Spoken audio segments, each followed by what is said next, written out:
ఉండలేదా? ఎందుకు ఎందుకు ఈ సంగతి నీ హృదయంలో ఉద్దేశించుకుంటున్నావు? నీ మనుషులతో కాదు, దేవునితోనే అబద్ధమాడుతుంది. హల్లెలూయా. దేవుడితో మనం పై రూపంగా దేవుడితో మనం మాట్లాడుతున్నాం, ఎంతో భక్తి గలవారుగా చెప్పుకుంటున్నాం. పై రూపమునే మరి మనుషులు ఎదుట, మరి సమాజం ఎదుట ఏమనుకుంటున్నామండి?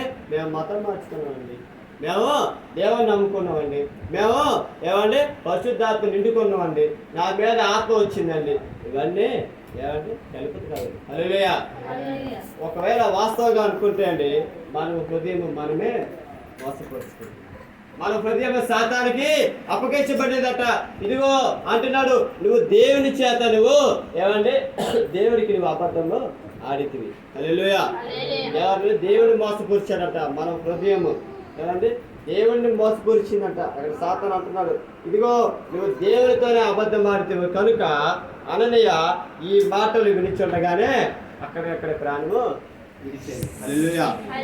అక్కడికక్కడే కనుక పరిశుద్ధాత్మ మనము ఏనాడు ధృవీకరించకూడదండి. పరిశుద్ధాత్మను ఎప్పుడు మనము వికృతం చేయకూడదు. గత వారం కూడా